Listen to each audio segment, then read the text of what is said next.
இயல் 3 துணைப்பாடம் மனமாற்றம். பாடம் அறிமுகம்.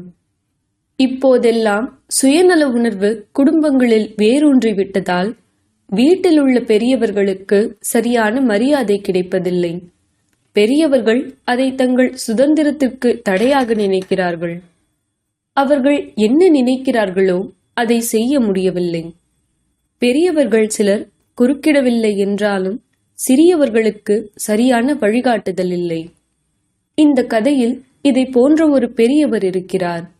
அவர் குடும்பத்துடன் இருப்பதை விட தனியாக இருப்பது நல்லது என்று நினைத்தார். வாழ்க்கை மதிப்பு.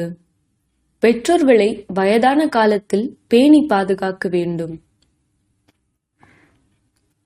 நான் இந்த சனி ஞாயிற்றுக்கிழமை அப்பாவை அழைத்து வரலாம் என்று நினைத்துக் கொண்டிருக்கிறேன் என்று பிரசாத் தயக்கத்துடன் சொன்னான்.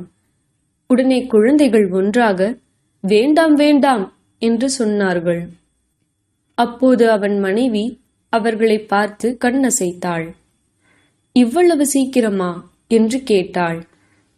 எங்கே சீக்கிரம், அவங்க வந்து 2 மாசத்துக்கு மேல ஆகிறது. இவ்வளவு நாள் அவர் அவருடைய பெண் வீட்டில் இருந்ததே இல்லை. அப்பா ஒரு பழங்காலத்து நபர். அவருக்கு இந்த மாதிரி மகள் வீட்டில் தங்குவது எல்லாம் பிடிக்காது. இந்த வயதில் அவர்கள் மாறுவார்கள் என்று எதிர்பார்ப்பது வீண். குழந்தைகள் மீண்டும் எந்த வாக்குவாதமும் செய்யவில்லை. அமைதியாக சாப்பிட்டுவிட்டு எழுந்தார்கள். மேசையில் சிதறி கிடந்த பொருட்களை எடுத்து வைத்துக் கொண்டே மனைவி கேட்டாள், கேளுங்கள், இந்த வாரம் போவது மிகவும் முக்கியமா? கோபமான கண்களால் மனைவியை பார்த்து கொண்டே இருந்தான். இல்லை, நான் நினைத்தேன் குழந்தைகள் கொஞ்சம் ஓய்வெடுக்க வேண்டும். அவர்களுக்கு இப்போதுதான் தேர்வு முடிவு விடுமுறை கிடைத்திருக்கிறது. குழந்தைகளை ஓய்வெடுக்க யார் தடை செய்கிறார்கள்? உங்களுக்கு புரியவில்லையா? வீட்டில் பெரியவர்கள் இருக்கும்போது சில கட்டுப்பாடுகள் கண்டிப்பாக இருக்கும். குழந்தைகள் சிரிப்பதற்கும் சாப்பிடவும் விளையாடவும் சில கட்டுப்பாடுகள் இருக்கும். அப்படியானால் அப்பா அங்கேயே இருக்க வேண்டும் என்று விரும்புகிறாயா? பிரசாத் குரல் சற்று கோபமாக இருந்தது. மனைவி மெதுவாக சொன்னாள், இல்லை, நான் அப்படி சொல்லவில்லை. இன்னும் 8 அல்லது 10 நாட்கள் கழித்து அழைத்து வரலாம் என்றுதான் கூறுகிறேன். அவள் அப்படி கூறியது பிரசாத்திற்கு வெறுப்பாகவும் எரிச்சலாகவும் இருந்தது. இல்லை, நான் அவருக்கு உதவியற்றவனாக உணர்கிறேன். சில நாட்களுக்கு பிறகு மிகுந்த ஆர்வத்துடனும் ஆசையுடனும் அப்பாவை இங்கு அழைத்து வந்தான். அம்மா இறந்த பிறகு பிரசாத்திற்கு அப்பாவை அழைத்து வர வேண்டும் என்ற ஆசை இருந்தது. ஆனால் 1 வருடமாகியும் அப்பா சொந்த ஊரிலிருந்து வர சம்மதிக்கவில்லை. பிரசாத் அப்பாவை தேடி அங்கு சென்று கொண்டே இருந்தான். ஒவ்வொரு முறையும் அப்பா முன்பை விட சோர்வாகவும் மனமுடைந்தும் காணப்பட்டார். அது இயற்கை என்று நினைத்தேன். அப்போது அப்பாவின் நண்பர்களும் சொல்ல ஆரம்பித்தனர், மகனே, இப்போது உன் தந்தை முன்பு மாதிரி இல்லை. அவரை உன்னுடன் வைத்துக்கொள். இப்போது அவருக்கு உன்னுடைய கவனிப்பு தேவை என்றனர். அம்மாவின் நினைவு தினத்திற்கு பிறகும் அப்பா யார் சொல்லியும் கொஞ்சம் கூட கேட்காமல் அங்கேயே இருக்க வேண்டும் என்றார். நாங்கள் அவரை வற்புறுத்தி அழைத்து வந்தோம். மகன் மட்டுமல்லாமல் மருமகள், பேர குழந்தைகளும் அவரை அன்பாகவும் பாசமாகவும் அழைத்ததால் அவர் ஒப்புக்கொண்டார். ஆனால் வெகு விரைவில் இந்த பாச உணர்வு மெல்ல மறைந்து வருவதை உணர முடிந்தது. சொல்லப்போனால் அப்பா மிகவும் அமைதியான இயல்புடையவர். அவரின் தேவைகளும் மிக குறைவு. எதிலும் தேவையில்லாமல் தலையிடும் பழக்கம் இல்லை. அவர் எதிலும் தலையிடாமல் இருந்தாலும் வீட்டில் ஒரு பெரியவர் இருக்கிறார் என்ற உணர்வு அனைவருக்கும் இருந்தது. இப்போது அவருக்கு தூக்கமே பெரிய பிரச்சனை. முன்பெல்லாம் அப்பா வரும்போதெல்லாம் அம்மாவும் கூடவே வருவார். இருவரும் ஒருவரை ஒருவர் கவனித்துக் கொண்டனர். 8 அல்லது 10 நாட்கள்தான் இங்கு தங்குவார்கள். எல்லா ஏற்பாடுகளும் செய்யப்பட்டு இருக்கும். அவர்கள் இங்கு தங்குவதால் சிறு குறைபாடு கூட ஏற்படவில்லை. குழந்தைகள் சிறியவர்களாக இருக்கும்போது தாத்தா பாட்டியுடன் மகிழ்ச்சியாக இருப்பார்கள். அது மட்டுமல்லாமல் யார் யாருடன் படுப்பது என்பதில் இருவரும் போட்டி போட்டுக் கொண்டனர். ஆனால் இப்போது நிலைமை மாறிவிட்டது. குழந்தைகள் வளர்ந்து விட்டனர். இருவருக்கும் தனித்தனி அறை இருந்தது. மூன்றாவது அறை பிரசாத் தம்பதியினருக்கு சொந்தமானது. வரவேற்பறையில் அப்பா படுக்க ஏற்பாடுகள் செய்யப்பட்டிருந்தன. 3 அறைகள் கொண்ட வீட்டில் அப்பாவிற்கு இதுதான் பாதுகாப்பான இடம். அவர் திவானில் வசதியாக தூங்குவார். அவரது தண்ணீர், மருந்துகள், தொப்பி, தம்ளர், டார்ச், காலணிகள், கண்ணாடிகள் போன்றவை அவருடன் வைக்கப்பட்டிருந்தன. காலையில் வேலைக்காரன் வரும் வரை வெளியாட்கள் யாரேனும் வந்தால் வரவேற்பறையில் உட்கார்வதற்கு கூட வசதியாக இருக்காது. அப்பாவிற்கு கழிவறைதான் மிகப்பெரிய பிரச்சனையாக இருந்தது.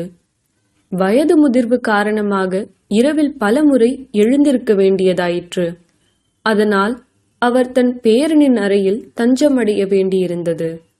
பின்னர் பிரசாத் அமைதியாக அப்பாவை சில நாட்களுக்கு மட்டும் அழைத்துச் செல்லுமாறு தங்கைக்கு கடிதம் எழுதினான். குழந்தைகளுக்கு பரீட்சை முடிந்த பிறகு நானே வந்து அழைத்துச் செல்கிறேன் என்று எழுதியிருந்தான். ஒவ்வொரு 10-15 நாட்களுக்கு பிறகு அப்பாவின் நலம் பற்றி விசாரிக்க பிரசாத் தொலைபேசியில் உரையாடுவான். ஆனால் அப்பாவிடம் பேசவே இல்லை. ஏனெனில் அப்பா தன்னை வந்து அழைத்துச் செல்லுமாறு வற்புறுத்தினால் மறுத்துவிட முடியாது என்று பயந்தான். அன்று அவன் அழைத்ததும் மாயாவின் கணவன் சுரேஷ் தொலைபேசியை எடுத்தார். அவரிடம் நலம் விசாரித்த பிறகு பிரசாத், நான் அடுத்த ஞாயிற்றுக்கிழமை வருகிறேன், அப்பாவை தயாராக இருக்க சொல்லுங்கள் என்று கூறினான். மச்சான், மாயா உன்னிடம் சொல்லவில்லையா? அப்பா இங்கிருந்து ஒரத்த நாடு கிளம்பி விட்டார். மாயா எவ்வளவு சொல்லியும் கேட்கவில்லை. நான் தான் அவரை அங்கு விட்டுவிட்டு வந்தேன். அப்பா உன்னிடம் சொல்ல வேண்டாம் என்றார். அதனால்தான் மாயா உன்னிடம் சொல்லவில்லை. நீங்கள் அழைத்துச் செல்லவில்லை என்றால் நானே செல்கிறேன் என்றார். நாங்கள் எவ்வளவு சொல்லியும் கேட்கவே இல்லை. பிரசாத் சிறிது நேரம் திகைத்து நின்றான். ரொம்ப கவலைப்படாதே பிரசாத், அவர் வயதானவர். அவர்களால் வேறு இடங்களில் தங்க முடியாது. அவர்களுக்கு அவர்களின் சொந்த வீடுதான் பிடிக்கும் என்று சொன்னார். உடனே அந்த வார்த்தைக்கு பதிலளித்த மாயா, அண்ணா, என் உதவியற்ற தன்மையை உன்னால் யூகிக்க முடியும் என்று நினைக்கிறேன். நான் எவ்வளவு சொல்லியும் அவர் கேட்கவில்லை. அவர் தன் முடிவில் உறுதியாய் இருந்தார். குழந்தைகள் தேர்வு முடியும் வரை நீங்கள் இங்கேயே இருங்கள் என்றேன். அப்படியானால் நீ இதையும் சொல்லியிருப்பாயே, நான் தான் அவரை உன் வீட்டிற்கு அழைத்துச் செல்ல சொன்னேன் என்று கூறினாயா? ஆனால் அண்ணா, நான் சொல்லவே இல்லை. அவரே அதை யூகித்துக் கொண்டார். பிறகு ஒரு நிமிடம் கூட இங்கே இருக்க அவர் சம்மதிக்கவில்லை. கடவுள் அருளால் என் வீடு இப்போது நன்றாக இருக்கிறது. என்னை அங்கே அழைத்துச் செல்லுங்கள் என்றார். நாங்கள் அங்கு சென்று அவருக்கு தேவையான அனைத்து ஏற்பாடுகளையும் செய்துவிட்டுதான் வந்தோம். அதன் பிறகு சொல்வதற்கு ஒன்றுமில்லை. ஏதும் பேசாமல் இருந்து விட்டான். அப்பாவை மாயாவுடன் அனுப்ப நினைத்த முடிவை நினைத்து வேதனைப்பட்டான். அந்த வாரம் முழுவதும் பிரசாத் அமைதியாக இருந்தான். பின்னர் ஒரு மாலை எக்ஸ்பிரஸில் புறப்பட்டான். சரியான இருட்டில் ரயில் தஞ்சாவூர் வந்தடைந்தது. அங்கிருந்து அவனுக்கு கிடைத்த முதல் பேருந்து ஒரத்த நாட்டிற்கு புறப்பட்டது. வீட்டை அடைந்ததும் முன்முற்றத்தில் கயிற்றுக்கட்டிலில் அப்பா தன் நட்பு வட்டத்துடன் அமர்ந்து அரட்டை அடித்துக் கொண்டிருப்பதை கண்டான். அருகில் சென்றவுடன் அனைவரின் கால்களையும் தொட்டு ஆசி பெற்றான்.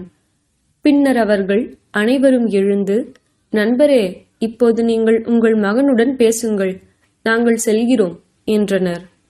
ஏன் செல்கிறீர்கள்? நீங்கள் உட்காருங்கள். நான் என்ன விருந்தாளியா? இது என் வீடு. நீங்கள் எப்போதும் போலவே உட்காருங்கள் என்றான். அப்போது அப்பாவின் அருகில் வந்து அவர் பாதங்களை தொட்டான். எப்படி இருக்கிறாய் என்று பாசத்துடன் அப்பா கேட்டார். அப்பாவின் ஆசிர்வாதத்தால் நன்றாக இருக்கிறேன் என்று கூறினான். உடனே தன் தந்தையின் நலன் பற்றி விசாரித்தான்.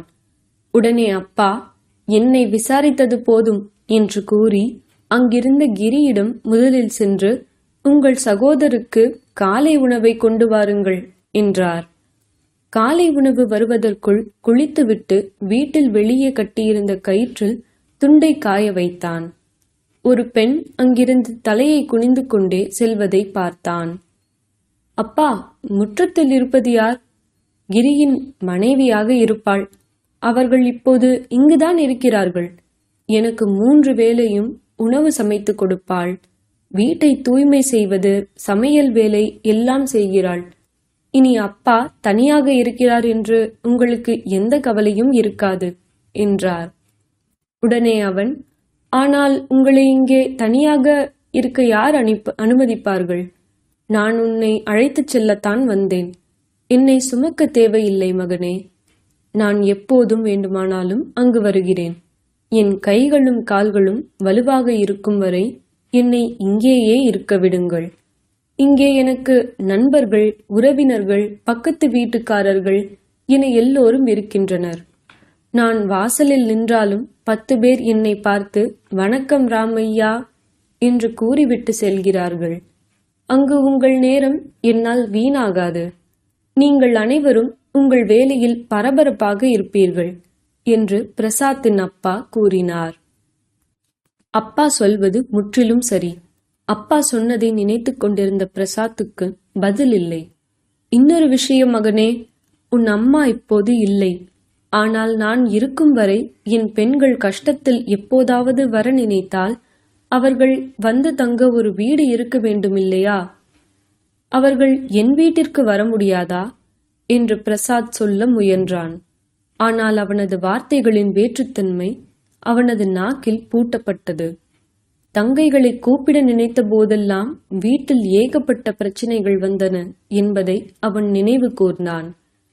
பிரசாத் பேசிக் கொண்டிருக்கும் போது திடீரென அவன் புத்திசாலித்தனமாக இந்த விவாதத்தை திசை திருப்ப முயன்றான்.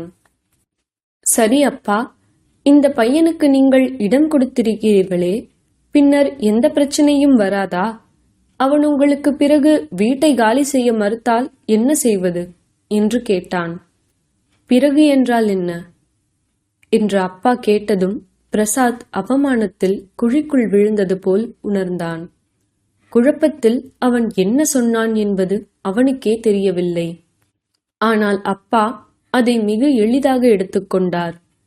இப்போ ஏன் அவனை பற்றி நீ கவலைப்பட வேண்டும் என்று அப்பா கேட்டார். எனக்கு பிறகு யாரும் இங்கு தங்க மாட்டார்கள். வீட்டை விற்கத்தான் வேண்டும். இந்த வீட்டை வாங்குபவர்களை கிரி சமாளித்துக் கொள்வான் என்றார். பிரசாத் இந்த விஷயத்திலிருந்து இன்னும் மீளவில்லை. அப்பா சுட்டிக்காட்டியது போல் அவனுக்கு தெரிந்தது. எனவே பிரசாத் தனது விளக்கத்தை அளித்தான். அப்பா வீட்டை விற்கும் எண்ணம் என் மனதில் எழவில்லை. நான் இப்போது விற்க சொல்லவில்லை மகனே. நான் வாழும் காலம் வரை இந்த கேள்வி எழாது. என்னை பொறுத்தவரை இது ஒரு செங்கல் மற்றும் மண் கலந்த கட்டிய கட்டிடம் அல்ல. இது என் மன வலிமை. ஆனால் எனக்கு பிறகு அதை விற்றுதான் ஆக வேண்டும். அதை வைத்து என்ன செய்வீர்கள்? ஏற்கனவே நிறைய பேர் இந்த வீட்டை பற்றி விசாரித்துக் கொண்டிருக்கிறார்கள். நீ சென்னைக்கு செல்வதற்கு முன்னாடி இப்படி ஒரு நல்ல சலுகை வந்திருக்கு, என்ன சொல்ல என்று கேட்டார். அவனால் தன்னை தடுக்கவே முடியவில்லை. கடவுள்தான் எனக்கு அறிவு கொடுத்தார். இல்லையேல் என் கஷ்டம் என்று நான் விற்றிருப்பேன். கடைசி வார்த்தையை சொல்லும்போது அப்பாவின் குரல் தழுதழுத்தது. பிரசாத்தின் மனதில் இவ்வளவு நாள் இருந்ததை சொல்ல இதுவும் ஒரு வாய்ப்பாக அமைந்தது. ஆனால் ஏன் இங்கு வந்தாய்? நேராக சென்னைக்கு வர வேண்டியதுதானே? பிரசாத் சொல்ல முயன்றான். ஆனால் அவனது குரல் தொண்டையில் சிக்கியது. அப்போது அப்பா அவன் நினைத்ததை புரிந்து கொண்டார். அவன் முதுகை தட்டி ஆறுதலான குரலில் சொன்னார். இரவெல்லாம் கண் விழித்துக் கொண்டு வந்திருப்பாய். கொஞ்சம் ஓய்பெடு. நான் சந்தைக்கு சென்று வருகிறேன் என்று கூறிவிட்டு சென்றார்.